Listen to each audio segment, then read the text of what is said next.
Hi hello ನಮಸ್ಕಾರ mister ಶ್ರೀಯರ್ಷ ಚಾನಲ್ಗೆ ಸ್ವಾಗತ. ಸೊ ಇಂಟರ್ನೆಟ್ ನಲ್ಲಿ ತುಂಬಾ ಸೆನ್ಸೇಷನ್ ಕ್ರಿಯೇಟ್ ಮಾಡಿರುವಂತಹ ಒಂದು ನ್ಯೂಸ್ ಏನಂದ್ರೆ ಸೌಜನ್ಯ ಅವರ ಕೇಸ್. ಆ ಕೇಸ್ ಬಗ್ಗೆ ಒಂದಿಷ್ಟು ಇನ್ಫಾರ್ಮೇಶನ್ ನ ಸಮೀರ್ ಅನ್ನೋ ಒಬ್ಬ ಯೂಟ್ಯೂಬರ್ ತಗೊಂಡ್ ಬಂದು ಕನ್ನಡಿಗರ ಮುಂದೆ ಇಡ್ತಾನೆ. ಕನ್ನಡಿಗರು ಮನಸ್ಸೋ ಇಚ್ಛೆ ಅವನ ಒಂದು ಸಾಹಸಕ್ಕೆ ಮೆಚ್ಚುಗೆಯನ್ನ ವ್ಯಕ್ತಪಡಿಸ್ತಾರೆ. ಹಾಗಾಗಿ ಇವತ್ತಿಗೆ ಆ ವಿಡಿಯೋ ಹಾಕಿ 3 ದಿವಸಕ್ಕೆ 8 ಮಿಲಿಯನ್ ಅಂದ್ರೆ ಆಲ್ಮೋಸ್ಟ್ ಆಲ್ 80 ಲಕ್ಷ ಜನ ವೀಕ್ಷಣೆಯನ್ನ ಮಾಡಿರ್ತಾರೆ. ಅಂದ್ರೆ ಆ ಕೇಸಿನ ಬಗ್ಗೆ ಜನರಿಗೆ ಅದು ಎಷ್ಟು ಇಂಟ್ರೆಸ್ಟ್ ಇದೆ ನೋಡಿ. ಸೊ ಲೈಕ್ ನಾನು ಈ ವಿಡಿಯೋ ಬಗ್ಗೆ ಆಲ್ರೆಡಿ ಸಮೀರ್ ಅವರು ಸೌಜನ್ಯ ಕೇಸ್ ಬಗ್ಗೆ ಮಾತಾಡ್ಬಿಟ್ಟಿದ್ದಾರೆ. ಬಟ್ ನಾನು ಸಮೀರ್ ಅವ್ರಿಗೆ ಸಪೋರ್ಟ್ ಮಾಡ್ತಾ ಇದ್ದೀನಿ ಅಂತ ಈ ಮುಖಾಂತರ ಹೇಳಕ್ಕೆ ಇಷ್ಟಪಡ್ತೀನಿ. ಕಾರಣ ಇಷ್ಟೇ, ಆ ಹುಡುಗ ಮುಸ್ಲಿಂ ಆಗಿರ್ಬೋದು, ಆದರೆ ಅವನು ಎಲ್ಲೂ ಕೂಡ ಹಿಂದೂ ಧರ್ಮಕ್ಕೆ ಒಂದು ಚ್ಯುತಿಯನ್ನು ತಂದಿಲ್ಲ. ಅವನು ಬಳಸೋವಾಗ ಪದ ಬಳಕೆ ಏನಿದೆ ಅದೆಲ್ಲದೂ ಕೂಡ ಇನ್ವೆಸ್ಟಿಗೇಷನ್ಗೆ ಹತ್ತಿರವಾದಂಥದ್ದಿದೆ. ಹಾಗೆ ಒಂದಿಷ್ಟು ಪ್ರೂಫ್ಗಳನ್ನು ಅವನು ಕೊಟ್ಟಿದ್ದಾನೆ. ಲೈಕ್ ನನಗೆ ಎಲ್ಲೋ ಅವನು ಕೇಸ್ಗೆ ತುಂಬ ಹತ್ತಿರವಾಗಿದ್ದಾನೆ ಅಂತ ಅನ್ಸುತ್ತೆ. ನನಗೆ ಇನ್ನೊಂದು ಹೇಳಬೇಕು ಅಂದರೆ, ಒಂದಿಷ್ಟು ಜನ ದುಡ್ಡು ತಗೊಂಡು ಈ ವಿಡಿಯೋ ಮಾಡಿದ್ದಾನೆ ಅಂತ ಹೇಳ್ತಾ ಇದ್ದಾರೆ. ಸಮೀರ್ ಅವರೇ ವಿಡಿಯೋ ಮಾಡಿರೋ ಪ್ರಕಾರ ಅವ್ರಿಗೆ ಎಡಿಟಿಂಗಿಗೆ ಎಡಿಟರಿಗೆ ಕೊಡೋಕ್ಕೆ ದುಡ್ಡಿಲ್ಲ, ನಾನು ಅಷ್ಟು ದುಡ್ಡನ್ನ ತಗೊಂಡಿಲ್ಲ ಅಂತ ಅವ್ರು ಹೇಳಿದ್ದಾರೆ. ಒಂದಿಷ್ಟು ವಿಡಿಯೋಗಳನ್ನ ನಾನು ನೋಡಿದ್ರಿಂದ ನನಗೆ ಎಲ್ಲೂ ಕೂಡ ಅವರು ದುಡ್ಡು ತಗೊಂಡಿಲ್ಲ ಅಂತಾನೆ ಅನ್ಕೊಂತೀನಿ. ಆದರೆ ನಿನ್ನೆ ನೋಡಿ ಒಂದು ಘಟನೆ ನಡೆಯುತ್ತೆ. ಆ ವಿಡಿಯೋ ಡಿಲೀಟ್ ಆಗುತ್ತೆ, ಮತ್ತೆ ವಾಪಸ್ ಅಪ್ಲೋಡ್ ಆಗುತ್ತೆ. ಅದು ಯಾಕಾಯಿತು? ಯಾರ ಬೆದರಿಕೆ ಇರ್ಬೋದು ಇದರಿಂದ?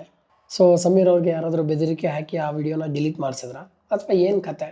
ನಾವು ಇಲ್ಲಿ ಸೂಕ್ಷ್ಮವಾಗಿ ವಿಚಾರ ಮಾಡಬೇಕಾಗಿರೋದು, 15 ವರ್ಷಗಳಾದರೂ ಆ ಒಂದು ಕೇಸ್ಗೆ ನ್ಯಾಯ ಸಿಕ್ಕಿಲ್ಲ ಅಂತಂದರೆ ನಮ್ಮ ಕಾನೂನು ವ್ಯವಸ್ಥೆ ಎಷ್ಟು ಕೆಟ್ಟೋಗಿದೆ ಅಂತ ಅವರು ಎಕ್ಸ್ಪ್ಲೇನ್ ಮಾಡ್ತಾ ಈ ಸೌಜನ್ಯ ಅವರ ಕೇಸ್ ಆಗೋಕ್ಕಿಂತ ಮುಂಚೆ ಮಾವುತನ ಕೇಸ್ ಇರ್ಬೋದು, ಆ ಲೆಕ್ಚರರ್ ಕೇಸ್ ಇರ್ಬೋದು, ಹಾಗೆ ಲೈಕ್ ಪಂಚಾಯತಿಗೆ ಎಲೆಕ್ಷನ್ಗೆ ನಿಂತಹ ಒಬ್ಬ ಲೈಕ್ ವ್ಯಕ್ತಿಯ ಕೇಸ್ ಇರ್ಬೋದು, ಹಾಗೆ ಒಂದು 3-4 ಕೇಸನ್ನು ಅವರು ಎಕ್ಸ್ಪ್ಲೇನ್ ಮಾಡ್ತಾರೆ ಸಮೀರ್ ಅವರು.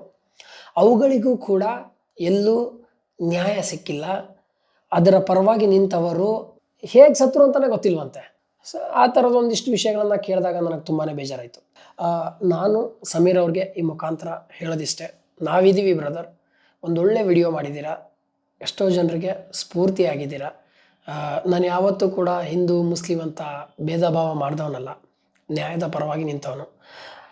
ಹಾಗೆ ನೀವು ಎಲ್ಲೂ ಕೂಡ ಧರ್ಮಸ್ಥಳಕ್ಕೆ ಆಗಲಿ ಆ ಒಂದು ಜಾಗಕ್ಕೆ ಆಗಲಿ ಎಲ್ಲೂ ಕೂಡ ಚ್ಯುತಿಯನ್ನು ತಂದಿಲ್ಲ.